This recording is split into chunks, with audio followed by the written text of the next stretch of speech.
श्रीगणेशाय नमः। जटाटवी गलज्जलप्रवाहपावितस्थले कलेवलम्ब्यलम्बिताम्बुजङ्गतुङ्गमालिकाम् ढमड्ढमड्ढमड्ढमड्निनादवड्डमद्वयं चकार चण्डताण्डवं तनोतु नः शिवः शिवम्।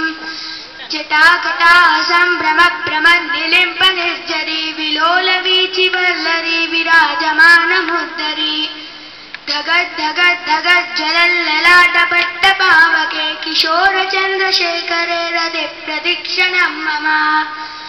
धराधरेन्द्रनन्दिनी विलासबन्धुबन्धुरस्फुरद्दिगन्तसन्तति प्रमोदमानमानसे उपाकटाक्षधोरणी निरुद्धदुर्धरापति क्वचित् दिगम्बरे मनो विनोदमेतु वस्तुनि।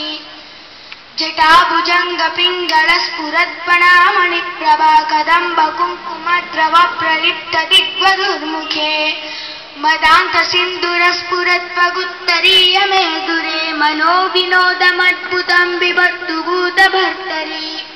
सहस्रलोचन प्रबुध्यशेषलेखशेखरा प्रसूनधूलिधोरणी विदूसराङ्घ्रिपीठभू भुजङ्गराजमालयां निबद्धजाटजूटका श्रिये चिराय जायतां चकोरबन्धुशेखरा ललाटछत्वरच्छलत्तनञ्जयस्फुलिङ्गवानिपीतपञ्चसायकं नमन्निलिम्पनायकम् सुधामयूखलेखया विराजमानशेखरं महाकपालिसम्पदे शिरोजटालिमस्तुना। करालपालपट्टिका धगद् धगद् धगज्ज्वला धनञ्जयाहुतीकृता प्रचण्ड पञ्चसायके धराधरेन्द्रनन्दिनी कुचाग्रचित्रपत्रका प्रगल्पनैकशिल्पिनी त्रिलोचने रतिर्मम। नवीनमेघमण्डली निरुद्धदुद्धरस्फुरत्कुहूनिशीतिनी तमा प्रबन्धबन्धकन्दरा निलिम्पनिर्झरीधरस्तनोति कृत्तिसिन्धुरा कलानिदानबन्धुरा श्रियं जगद्दुरन्धरा प्रफुल्लनीलपङ्कजा प्रपञ्चकालिमप्रभा विलम्बिकण्ठकन्दलीरुचिप्रबन्धकन्दरा स्मरच्छिदं पुरच्छिदं भवच्छिदं मगच्छिदं गजच्छिदाण्डगच्छिदं दमण्डगच्छिदं भजे अखर्व सर्वमङ्गला कलाकबन्धमञ्जरी कलाकदम्बमञ्जरी रसप्रवाहमाधुरी विजृम्भणा मधुव्रतम् स्मरान्तकं पुरान्तकं भवान्तकं मगान्तकं गजान्तकान्तकान्तकं तमन्तकान्तकं भजे तृषद्विचित्रतल्पयोर्भुजङ्गमौक्तिकस्रजो तृष्णारविन्द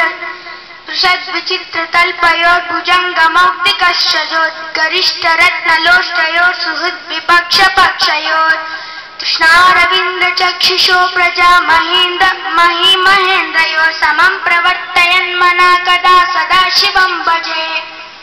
कदा निलिम्पनिर्झरी निकुञ्जकोटरे वसन् विमुक्तदुर्मती सदा शिरस्तमञ्जलिं वहन् विमुक्तलोललोचनो ललाटपाललग्नका शिवेति मन्त्रमुच्चरन् सदा सुखी भवाम्यहम्। इमं हि नित्यमेव मुक्तमोत्तमोत्तमं स्तवं पठस्मरन् ब्रुवन्नरो विशुद्धमेति सन्ततम्।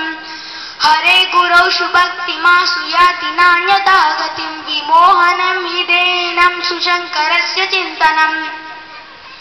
पूजावसानि समये दशवक्त्रगीतं यशम्भू पूजनपरपठतिं प्रदोषे तस्य स्थिरामृतगजेन्द्रतुरङ्गयुक्तां लक्ष्मीं सदैव सुमुखीं प्रददाति शम्भु।